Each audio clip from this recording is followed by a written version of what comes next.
Seja bem-vindo ao Seminário de Teologia e Vida Cristã Palavra da Vida. Você está em mais um curso de teologia cuja proposta é fazer alargar o seu conhecimento na área teológica, um curso descomplicado, contextualizado, provocativo, reflexivo e que faça sentido para a nossa vida cotidiana, porque entendemos que não só a construção conceitual da teologia, respeitando as correntes da teologia construída nesses quase 2000 anos, mas isso só não é suficiente. Nós pretendemos que a partir do entendimento bíblico, dos conceitos esclarecidos, nós possamos reproduzir isso em uma espiritualidade no nosso cotidiano e nas relações. Bom, hoje nós vamos iniciar e encerrar. A gente começa e encerra no mesmo dia, né? São as cartas bem curtinhas, né? Não é apenas porque são cartas curtas, né? É que a gente de fato tem esse propósito aí de estudar de uma forma panorâmica, né? Bem objetiva,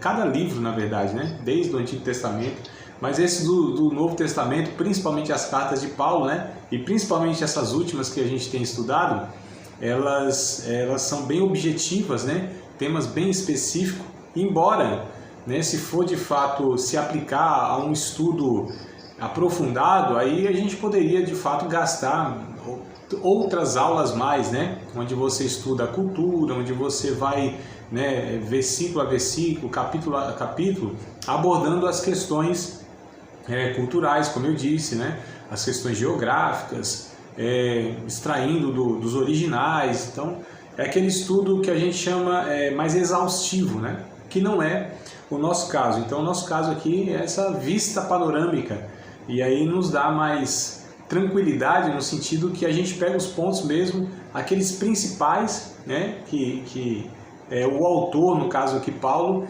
ele quis passar ali, né? Tanto é que os ouvintes, né, sejam lá para as igrejas ou aqui os pastores, né, eles não tinham necessidade de ter explicação da geografia, da cultura, da língua. Para eles isso aí não tinha necessidade, estava tudo tranquilo. É a gente que precisa estudar todos esses pormenores para entender, né, as expressões, entender o que estava acontecendo. Mas aqui não, Paulo estava falando ali na língua deles, né, na cultura deles, no momento espiritual, político, histórico deles. Então não tinha essa necessidade da gente rebuscar, né, da gente ter que ir lá e saber de fato qual era todo esse cenário, né? Então nós que temos essa demanda, eles não. Então era muito simples lá, era como hoje, vou mandar um e-mail, né? Porque carta hoje caiu em desuso, né? Aí hoje não, já faz um bocado de tempo, né? E tanto é que o e-mail tem lá o sinalzinho da cartinha, né? Mas é como se fosse hoje, vou mandar um e-mail aqui para um pastor lá não sei aonde, para a igreja lá na Índia, mandar aqui e tal, né? E hoje ainda teria a questão da diferença das culturas, né? Mas naquele tempo não, era algo assim muito semelhante, né? Enfim, mas vamos lá. Tito, carta de Paulo a Tito, outra carta pastoral, tá? Então ela é bem semelhante à primeira a Timóteo, né? Nós vamos ver aqui, pelo fato de que os dois são pastores. Paulo, então, envia aconselhamentos, né, conselhos pastorais. Então é por isso que um e outro, né, a primeira carta de Paulo a Timóteo e Tito são semelhantes por essa questão, por eles serem pastores, por Paulo está aconselhando justamente a conduta, né, como eles conduziriam, não é nem a conduta em si, inclui também, mas como eles conduziriam aí a igreja local. É por isso que a gente vai ver semelhanças entre 1 Timóteo e Tito. Bora lá que o Valdir está chegando também aqui para representar o grupo dos varões. Grupo dos varões. Aqui é benção, aqui tem tudo. Grupo dos varões, ó, chegou ainda em dupla. A dupla dinâmica ali, coisa boa. Então vamos lá, chegaram bem no comecinho, tá? Tito, livro de Tito, né? Eu coloquei aqui um subtítulo no Tito, que é Vivendo como Povo de Deus, tá? Então, Vivendo como Povo de Deus é um subtítulo, né? Para que a gente estude aqui essa carta, tá? Antes que eu comente qualquer coisa, quem escreveu, quando e por quê, aquela coisa toda. Quem foi Tito, né? Quem era esse rapaz? Ele era um gentio, ele não era judeu, né? Lá em Gálatas, capítulo de número 2, ó, já vamos pescando lá, informação sobre Tito. Gálatas capítulo 2, versículo de número 3, já fala a respeito de Tito. Então Gálatas 2 e 3, né? Já falando aqui, assim, mas nem ainda Tito, que estava comigo, sendo grego, ó, então já vai ter essa informação, foi constrangido a circuncidar-se. Então por esse texto aqui, por esse versículo, a gente já descobre que Tito não era judeu, ele era grego, né? Possivelmente não, provavelmente. Possivelmente é aquela possibilidade, mas provavelmente é quando a gente prova, né? Então a palavra é essa, provavelmente, quer dizer, pode se provar. Então vamos provar aqui. No próprio Tito capítulo 1, versículo de número 4, o texto vai nos mostrar que Tito foi um convertido, né, por Paulo. Então Paulo que o leva a Cristo, Paulo que o conduz a Cristo. Então, ó, Tito 1 e 4. A Tito, meu verdadeiro filho, segundo a fé comum, graça, misericórdia e paz da parte de Deus, Pai, e do Senhor Jesus Cristo, nosso Salvador. Então, esse termo, né, que Paulo usa bastante, né, meu filho, filho na fé, ele se refere de fato às pessoas que ele ganhou para Cristo, que ele gerou, por assim dizer, né, por meio da pregação da palavra, e discipulou. Então esse termo aí, meu filho na fé, é bem peculiar de Paulo àquelas pessoas que diretamente ele foi responsável pela conversão, né, pregando o evangelho. Então Tito é um convertido de Paulo. Alguns comentaristas pensam, tá, uma curiosidade aqui, que Tito ele era irmão de Lucas, tá? No mínimo parente, mas alguns dizem que era irmão de Lucas. Lucas também, né, era um grego, né, não era judeu, embora escreveu o Evangelho. Me parece que o único autor conhecido que não é judeu, autor bíblico, né, que não é judeu, é Lucas. Olha que coisa interessante também, né? Então Lucas escreve o Evangelho segundo Lucas e Atos. À semelhança de Lucas, Tito ele é um grego, né, ou seja, um gentio, um não judeu.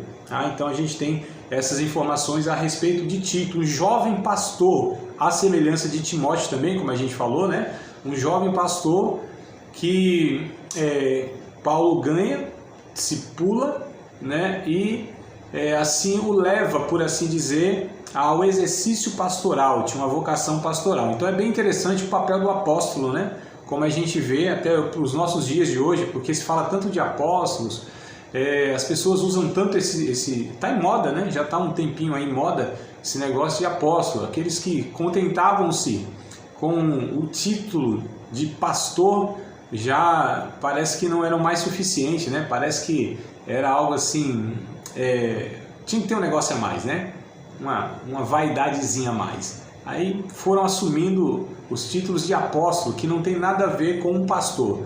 O apóstolo, a semelhança aqui de Paulo, ele prega o evangelho em lugares que não foi conhecido, que Jesus ainda não foi anunciado, que não é conhecido, planta uma igreja, ganha pessoas para Cristo, ensina aquele grupo, doutrina aquele grupo, ali levanta, por assim dizer, né, um desses irmãos, ou o separa, ordena para o ministério pastoral, que supervisiona doutrinariamente essa igreja e esse pastor, que ele mesmo levou a Cristo e que ele mesmo discipulou para tal. Então a gente vê como é bem definido a função, né, as atribuições de um apóstolo, tá?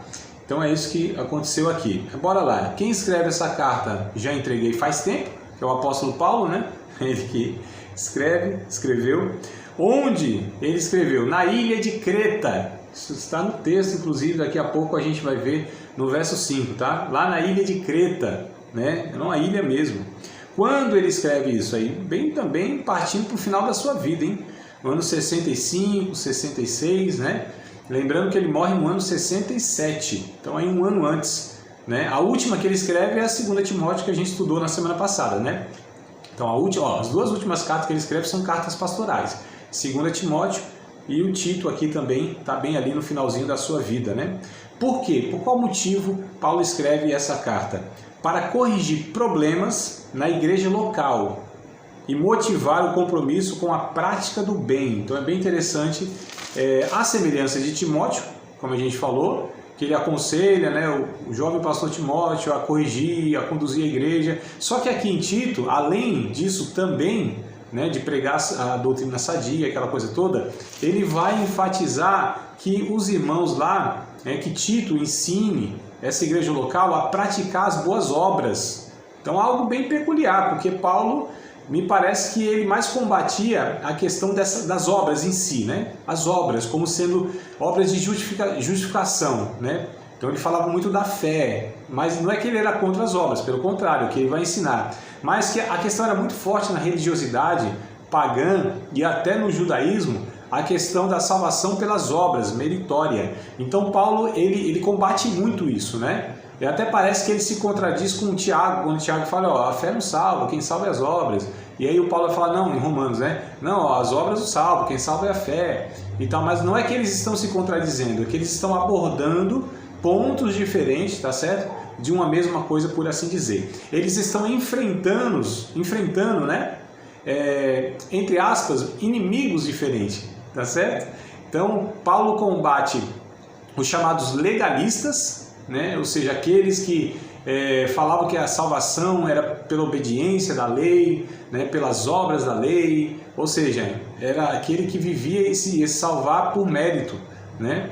E aí o Tiago, ele combate os chamados antinomianistas, tá? Ou seja, aqueles que pensavam assim, se a salvação é pela fé, então a gente não precisa fazer nada. Aqueles que eram contra, né, qualquer questão desse tipo. Aí Tiago fala, não, calma aí, não é bem por aí não. Se você fala que você tem fé, você tem que demonstrar pelas obras, né? Então assim, mostra a tua fé sem as tuas obras, que eu vou mostrar a minha fé pelas minhas obras. Então eles combatem questões diferentes, tá? Mesma guerra, inimigos diferentes, usam armas diferentes também. Mas vamos lá. O conselho de Paulo a Tito é semelhante, né, ao que expôs em sua primeira carta a Timóteo, como eu falei. Ambos deveriam cuidar para estabelecer uma forte liderança local para a igreja, ou seja, tanto Timóteo quanto Tito, né? Ambos deveriam se concentrar no ensino da doutrina sadia, ele chama de sã doutrina, né? Tendo como visão gerar pessoas piedosas cuja vida glorificasse a Deus. Então, olha só, dois objetivos aqui que Paulo ele escreve essa carta, tá? A semelhança de Timóteo, para Tito, né? No caso, ensinar uma doutrina sadia, sempre, amado, sempre isso Paulo vai recomendar, não só aos pastores, mas em tantas outras igrejas que ele também aconselha. A doutrina sadia, o ensinamento correto. Queridos, isso sempre foi e é necessário até hoje. E hoje me parece muito mais. A gente vê na igreja, infelizmente, muitas igrejas cristãs evangélicas negligenciando, né, a parte, por assim dizer, pedagógica, instrutiva, né, que prepare os crentes para enfrentar, inclusive, os ensinos que tem por aí, né, que distorcem o Evangelho de Cristo, negligencia o discipulado, a formação dos seus líderes. Então isso é fundamental. Olha, meu Deus do céu, como a Bíblia, o apóstolo Paulo e até outros escritores também, o próprio Pedro, né? João vai falar, mas de uma forma não tão incisiva quanto o Paulo, mas todo o Novo Testamento, o próprio Jesus advertiu sobre essa questão de que haveria falsos líderes, falsos profetas, falsos ensinadores, pregadores distorcendo a palavra de Deus, né, que o João chama de anticristo. Então às vezes a gente pensa que o anticristo é só aquela figura lá, né, dos últimos tempos lá. Não, tem anticristos também, aqueles que pregam contra Cristo. Então parece que eles são ministros de Cristo, mas não são. Paulo fala isso em 2 aos Coríntios capítulo 11. Na verdade, eles são ministros de Satanás. Olha que coisa forte, amados. E Paulo se refere a mensageiros, né? Em Filipenses ele fala isso, chama eles de cães, dos da circuncisão, obreiros fraudulentos. Então assim, a gente pensa às vezes que é um satanista, né? que é uma pessoa que está totalmente fora do contexto religioso evangélico, por assim dizer. Não, o Paulo, o João e o próprio Pedro, como eu disse, eles vão tratar de pessoas que estão no meio, né, do povo de Deus, mas que não são, porque eles distorcem muito.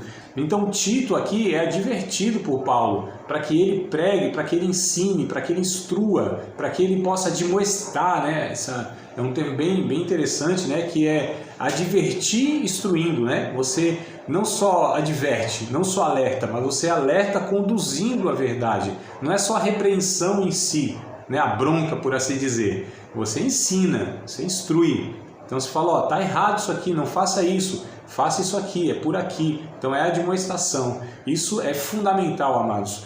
Uma igreja, para ser séria, bíblica e que conduz o povo à verdade de Deus, precisa dar atenção. Nós, como cristãos, precisamos... parece que não é necessário falar isso para vocês, porque vocês estão no curso. Vocês estão aqui justamente fazendo isso que é recomendado, né? Se aplicar ao ensino, né, ao estudo, à pesquisa, à reflexão, procurar saber qual é de fato o que a Bíblia ensina. Então parece que para vocês não é necessário falar, mas eu quero continuar falando aqui, né? Olha como a Bíblia, ela ensina isso. Isso é para a gente carregar para a vida toda. Inclusive, para nós é um alerta, ó, não é só o curso aqui não, tá? Não é só esse período aqui não, é o resto da vida. Vocês vão acabar o curso, vai receber o certificadozinho lá, vai falar, eita, fiz o curso, 2 anos, 3 anos, sei lá quanto tempo. Mas é a vida cristã, que deve ser essa vida onde a gente estuda a palavra de Deus, onde a gente se alimenta das Escrituras Sagradas, onde a gente busca o nosso alimento diário, tá certo? Na palavra de Deus para se orientar na vida, amados. Isso é uma disciplina da graça que a gente chama, um alimento espiritual, tá certo? A palavra de Deus, ela é a responsável para nos salvar, para nos manter salvos e para nos aperfeiçoar na fé. Então é fundamental. Ô glória, aleluia! Chegou ali, a menina que sobra a bochecha. Vamos lá. Então... Bênção de Deus. Aqui é a igreja completa, tem até a classe das crianças. Daqui a pouco a gente toca até tem um violão, não, Valdir? Você não toca o violão, não, meu irmão?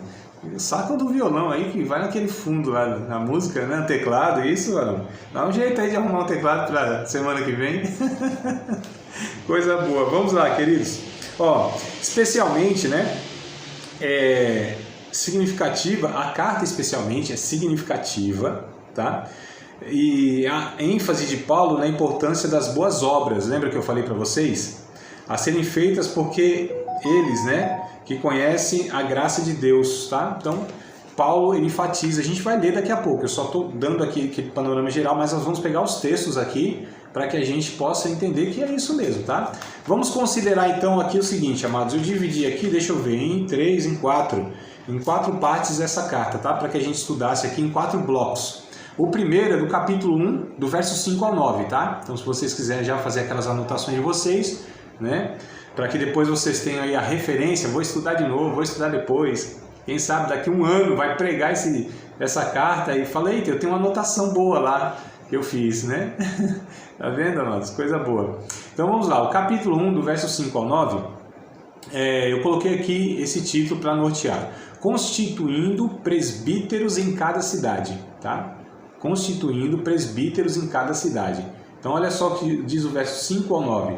Por esta causa te deixei em Creta, para que pusesse em boa ordem as coisas que ainda restam e, de cidade em cidade, estabelecesses presbíteros como já te mandei. Então olha, Paulo, ele envia Tito a essa ilha de Creta, onde havia lá uma igreja local, né, um grupo de irmãos, e vai lá e põe as coisas em ordem, ordena lá, né?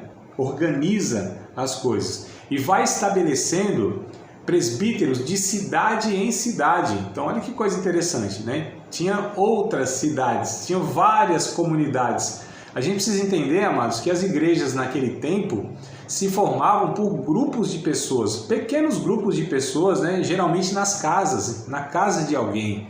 Geralmente era assim que eles se reuniam, né? Talvez aí 99% dos casos era esse, né? Na casa de alguém lá tinha um grupo de irmãos que ali eles formavam a igreja. Então a igreja de Cristo era muito simples, nessa questão da organização que eles tinham, tá? Coisa simples, tinha lá um líder, 2 líderes, 3 líderes, né? 2, 3, 4 líderes, dificilmente era um só, né? 2, 3, 4 líderes celebravam a ceia, né? A gente entende que grande parte desses irmãos celebravam semanalmente a ceia, tá? Não é uma regra, não é um mandamento, mas a gente observa essa prática aí. Semanalmente a ceia, celebravam, batizavam, conviviam, né, juntos o máximo possível, liam a palavra, oravam a Deus. Basicamente é isso. Igreja simples demais, amados.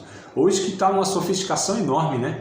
Hoje a igreja tem, meu Deus do céu, para você administrar mesmo burocraticamente uma igreja é um trabalho, um esforço absurdo, né? Então tem uma estrutura de empresa muitas igrejas hoje. Eu nem estou falando que isso é ruim necessariamente, às vezes é. Muitas vezes tira a simplicidade de uma igreja que é mais familiar, por assim dizer, né? Um convívio mais de uma família estendida, por assim dizer, tá? Então vamos lá, verso 6, ó, vamos até o 9 aqui. Aquele que for... Então ele vai dando aqui, ó, a mesma lista que deu lá para Timóteo capítulo 3, em 1 Timóteo 3. Aquele que for irrepreensível, né?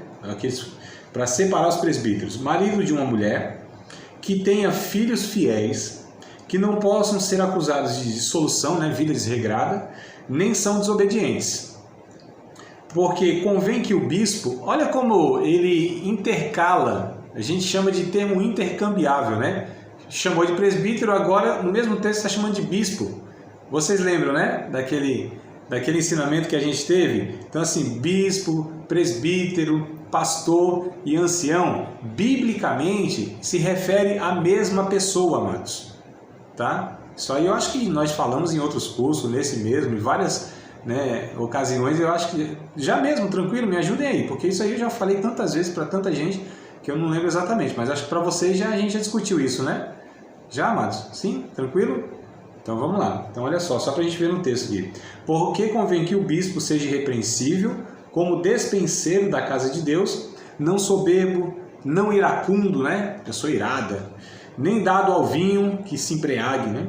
Nem espancador, violento, agressivo, nem cobiçoso de torpe ganância, então gente assim mesmo gananciosa, não pode ser.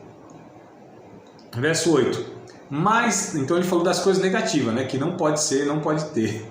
Agora as positivas. Mais dado à hospitalidade, amigo do bem, moderado, justo, santo, temperante, equilibrado, né?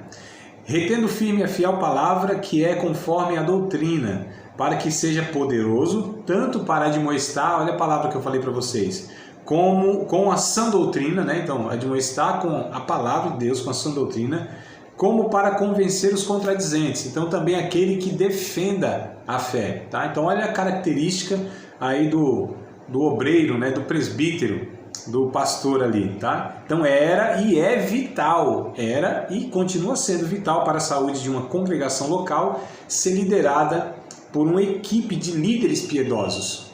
Então é o que ele propõe aqui, tá? Ó, uma equipe de líderes piedosos, tá? Então esses líderes, como eu acho que eu falei para vocês, aí nessas duas cartas anteriores, principalmente a primeira, né, de Timóteo, que assim, amados, o que vai determinar a saúde espiritual, se aquela comunidade, aquela igreja local, ela é uma igreja do Senhor Jesus mesmo, vai ser a qualidade dos seus líderes.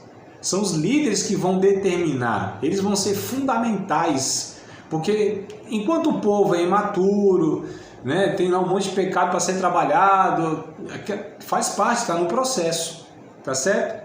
É igual aos filhos, né? Então você tem lá, é que hoje não é mais essa configuração, né? Mas você tinha pouco tempo atrás, aí, principalmente no Nordeste, você tinha 15, 16 fácil, 20 filhos fácil, não é, mas? Então louvado seja Deus que a gente não é dessa geração aí, né? Ele não está dando conta de 2, 3, então, mas você tinha, isso era muito comum, né? Ainda mais se fosse crente nordestino e pentecostal, não criava família, era tribo, né?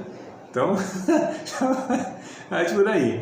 Então imagina só, um monte de filhos, eles estão sendo criados, eles estão sendo corrigidos, a briga entre eles, a imaturidade, a infantilidade faz parte, estão no processo da formação natural das suas vidas. Então, a igreja, os membros, se eles estão nesse processo, faz parte, é natural. Vem novos convertidos, vem pessoas de diversas situações, né? São salvos dos mais diversos pecados ali, foram libertos, mas precisam ser ainda amadurecidos, santificados e tudo mais. Então, a igreja, no geral, ela essa membresia, por assim dizer, que tem suas dificuldades, suas demandas. Agora, os líderes não. Os líderes precisam ser pessoas minimamente resolvidas, maduras, que entendam, né, a vontade de Deus, que tenham uma vida equilibrada, principalmente no seu lar, com seus filhos,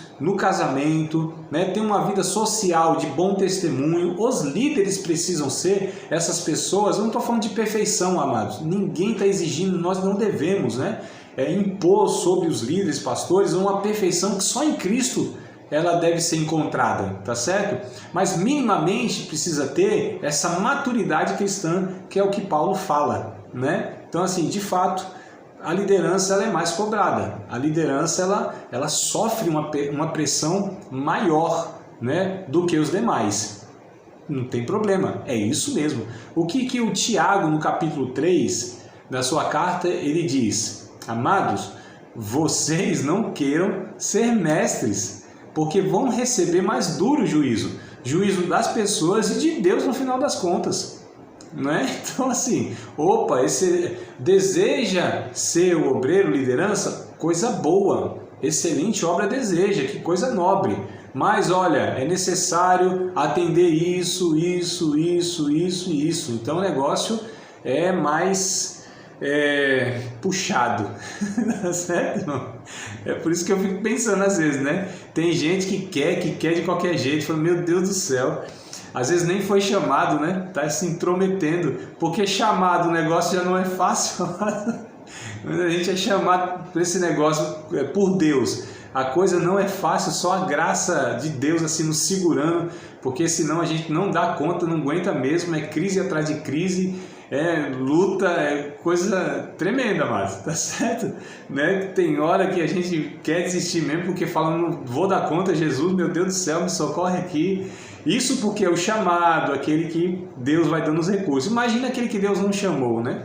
Então, complicado. Capítulo 2, verso 1 ao 15, segunda divisão da carta aqui. Capítulo 2, verso 1 ao 15, tá? Eu coloquei esse seguinte título: o ensino que está de acordo com a doutrina sadia, né? Ou sã doutrina. Essa palavra sã, né? Fica um negócio meio distante aqui, né? Então, doutrina sadia, tá? O ensino que está de acordo com a doutrina sadia. A gente vê o capítulo 2, Tito, verso 1 ao 15. Vamos lê-lo, né? Que só na leitura aqui a gente já consegue ter bastante informação. Diz assim, ó: tu, porém, fala o que convém, ó, a doutrina sadia.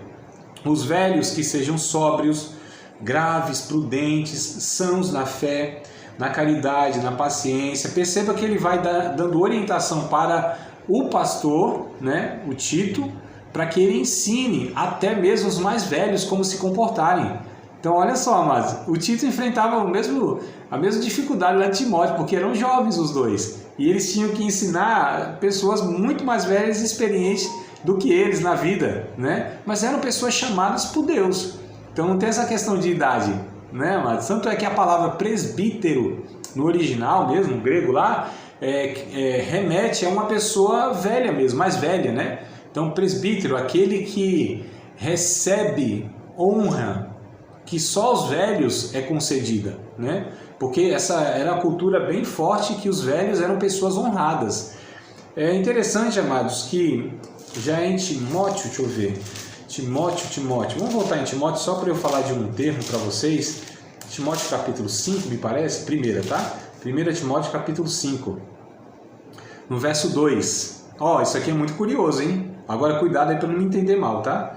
O 1 Timóteo capítulo 5, verso 2. As mulheres idosas, não está aí como está na Bíblia de vocês? Está diferente? Na minha está as mulheres idosas. Tá? De vocês, mesma coisa? Tá? Lenúcia, tá? Tá. Então, as mulheres idosas. Sabe como que está no original aqui, amados? As presbíteras. Presbíteras, eu estou com o original aqui atrás, se quiser eu pego lá e mostro para vocês aqui, que está escrito lá, presbúteras, né? Na verdade o original é presbúteras, que é presbíteras, né?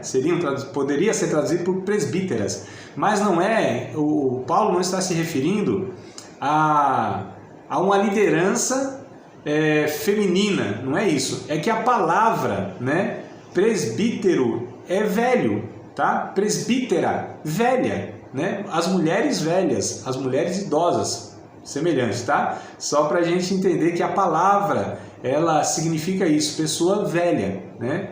Pessoas velhas e tal. A referência, então, aos presbíteros, não é que eles eram homens velhos, poderiam ser ou não. A questão não era essa, é que eram pessoas honradas, gente que recebia honra, que os velhos é quem recebiam, né? Pessoas respeitadas.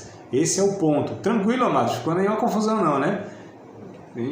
Tá tudo certo? Tá bom, vamos lá. Deixa eu ver onde eu parei aqui. No verso 2, né? No 3 agora, tá? Do Tito, voltando para Tito, capítulo 2. As mulheres idosas. Aqui a palavra é a mesma, presbíteras. Semelhantemente que sejam sérias no seu viver, como convém às santas, não caluniadoras, não dadas a muito vinho, mestras no bem, para que ensine mulheres novas a serem prudentes, a amarem seus maridos, a amarem seus filhos. Olha que coisa interessante. O Paulo ensina o Tito, ou fala para o Tito, tem que ensinar a igreja local o papel, por exemplo, das mulheres em relação aos filhos, né? Olha que coisa, olha que ensino bíblico, amado, a respeito do papel da mulher, tá certo? Na igreja e, consequentemente, na sociedade, né? Então, ensinar as meninas, né? As mulheres mais novas a serem prudentes, a amarem seus maridos, a amarem seus filhos, é o papel das mulheres mais idosas, tá? A serem moderadas, né? Castas, boas donas de casa, sujeitas ao seu marido, a fim de que a palavra de Deus não seja blasfemada. Aqui é um terror para essa época que a gente está vivendo do feminismo, né?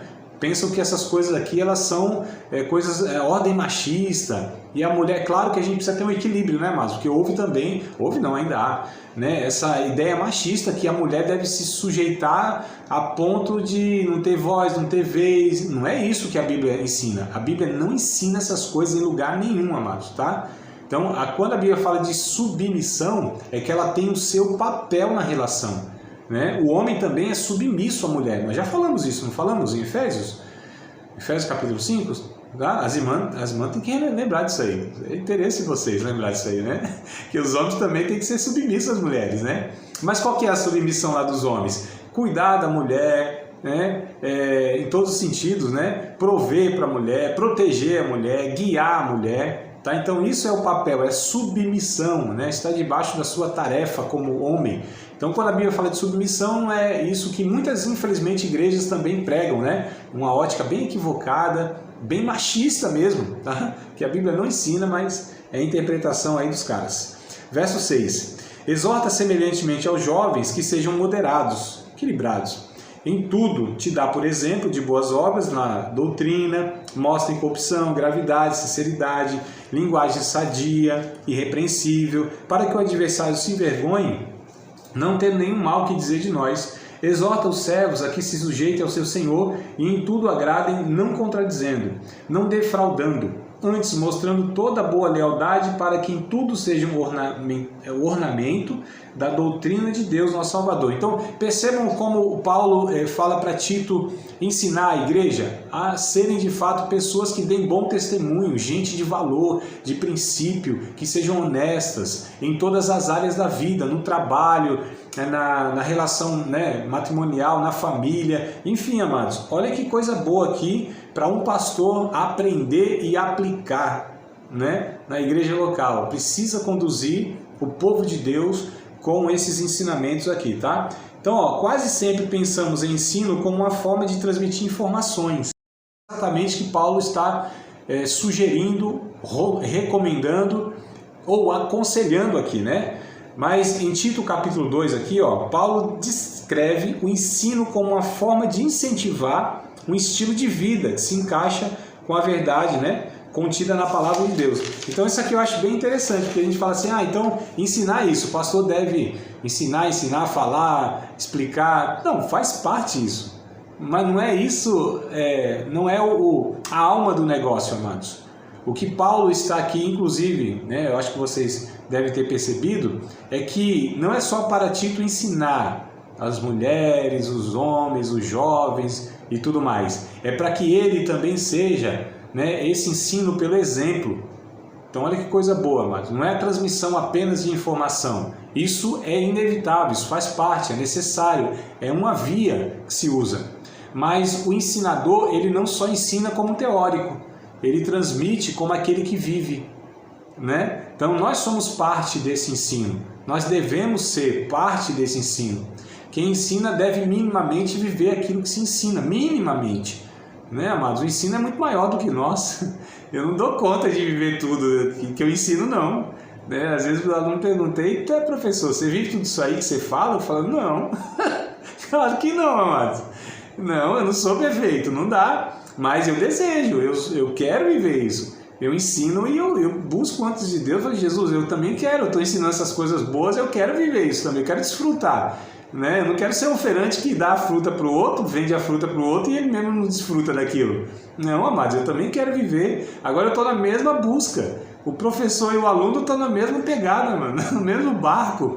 Né? Agora eu preciso minimamente mostrar o meu desejo, a minha sinceridade, a minha honestidade, né? Então assim, eu vivo tudo que eu prego? Não, mas se tem alguém no nosso meio aqui que deseja viver tudo que eu prego, sou eu. Isso os irmãos podem ter certeza, tá? Mesmo com as dificuldades, mesmo trupicando, mesmo não conseguindo, se frustrando, mas não, Jesus, eu quero, eu preciso. Ah, meu Deus do céu. Eu ensino, o outro vai lá e desfruta, e eu às vezes não consigo. O que está acontecendo, Jesus? Me ajuda aí também. Eu não quero ensinar muita gente, um monte de gente, e eu ficar para trás, não. Já pensou? Chegar no céu lá e de repente alguém fala assim: rapaz, ó, cheguei aqui e o professor André foi um dos que Deus usou para contribuir para isso, chegamos aqui, mas cadê ele? Já pensou, mano? Aí fala: não, isso aí não, pelo amor de Jesus Cristo, nosso Senhor e Salvador. Vamos lá. Entre as expressões para esse tipo de ensino, né, estão orientar, ó, o verso de número 4 aqui, 2 e 4, vamos voltar. Para que ensinem, né, as mulheres novas a serem prudentes, a amar seus maridos e amar seus filhos. Para que ensinem, oriente, né, então uma forma oriental. Olha o verso 6 aqui, ó. Encorajar, exorta semelhantemente. Então, orienta, encoraja. A palavra exortar é encorajar, tá, irmãos? Isso aí também é algo que eu sempre bato na tecla, porque eu percebo que é uma ideia muito errada de, ó, quem exorta é aquele que dá bronca, cajado, bruto, ignorante, sem educação, não tem papas na língua, fala o que quer. Não, isso aí não tem nada a ver com exortar, não. Isso é brutalidade mesmo, tá? É ignorância. Exortar é encorajar, ainda que a palavra seja dura, mas ela traz, né, incluída o encorajamento para que essa pessoa de fato deixe o erro e que ela prossiga aí nos caminhos do Senhor, tá? Verso 7 também, ó. Em tudo te dá por exemplo. Então o ensino se dá por ser um exemplo, como eu estava dizendo aqui, tá? Agora olha que coisa interessante. A vida cristã adequada, ela é isso aqui, ó, que vem na sequência, tá? Temperança, a gente estava no verso 7, ó, é o que vem em seguinte, né?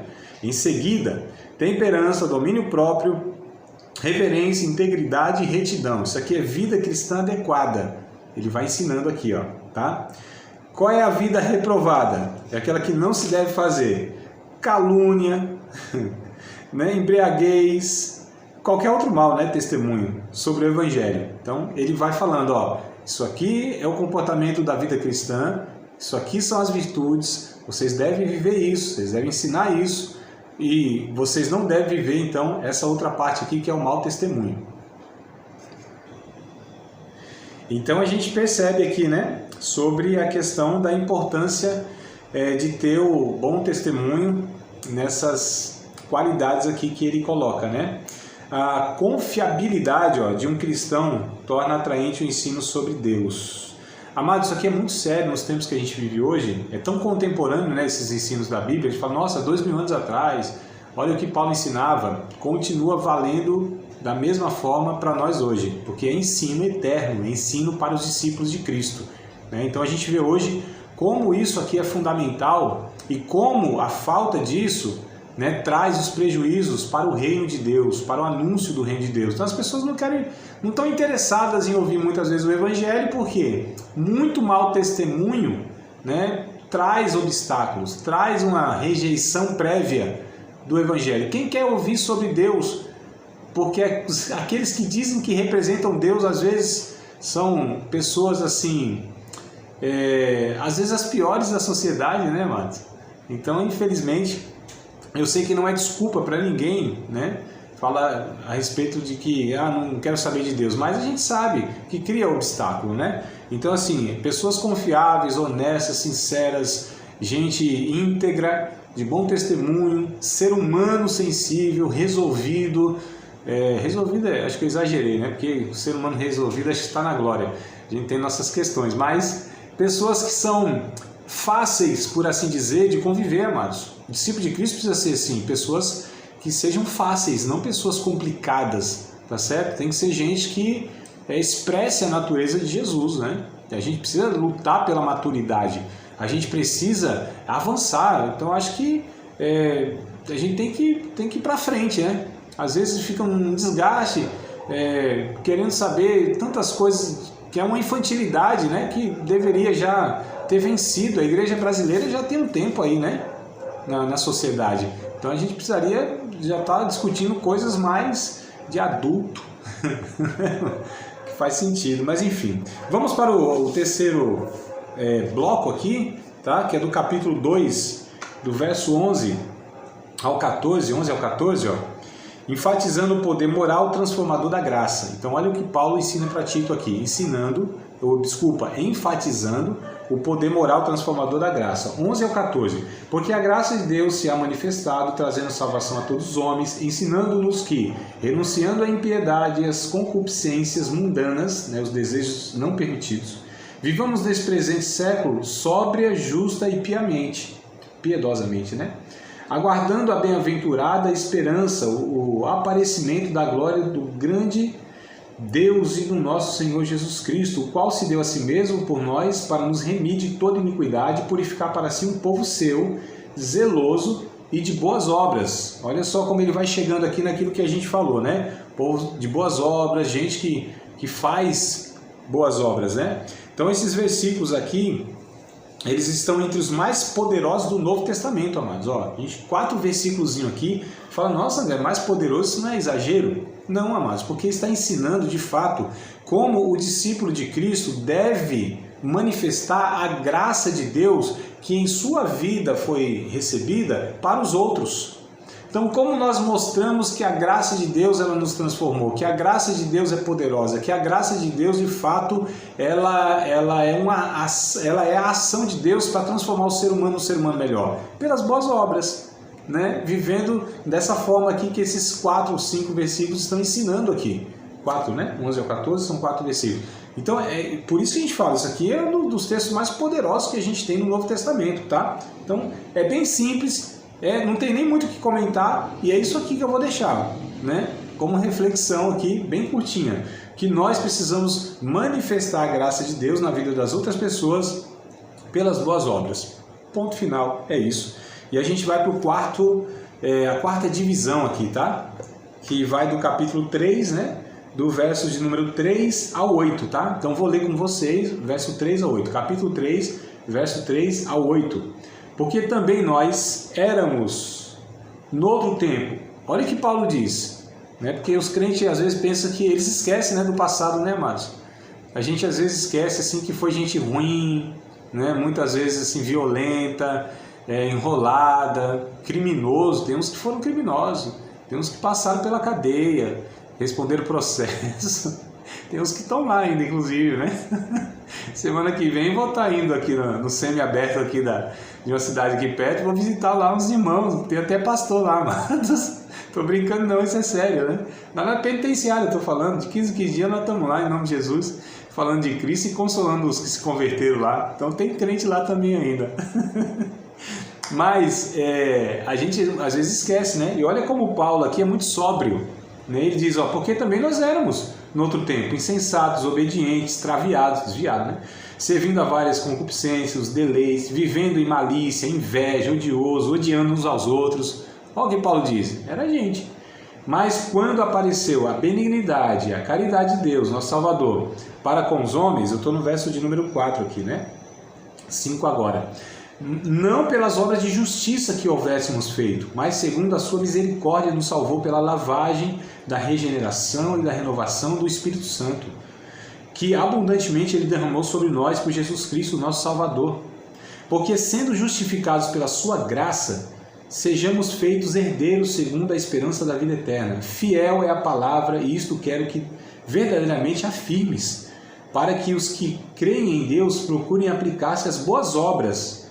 Estas coisas são boas e proveitosas aos homens. Olha como ele enfatiza de novo a questão da graça de Deus, né? Enfatiza o novo nascimento e essa regeneração mediante o Espírito Santo.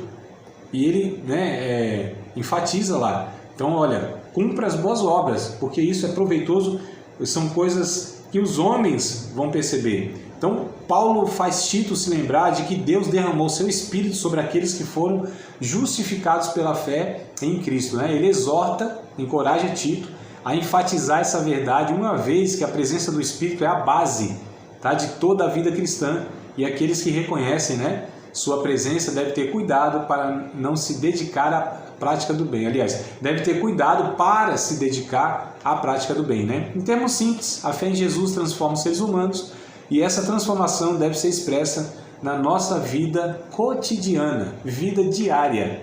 É muito simples aqui, amados, mas isso aqui é evangelho. Isso aqui é a doutrina sadia das Escrituras Sagradas. Isso aqui é o que deve ser ensinado, vivido, perseguido. É isso que nós devemos ouvir nas nossas igrejas. É isso que a gente precisa refletir todo dia. Essa vida para o cotidiano que reflita, que manifeste a glória de Deus. Não pelos milagres, amados. A gente não vê Paulo em nenhum momento falando aqui, né? Olha, você busque aí, porque através daquilo que Deus realizar das suas mãos, cura, milagre, essa espiritualidade toda, é por causa disso que os ímpios, as pessoas vão glorificar Deus. Não é não.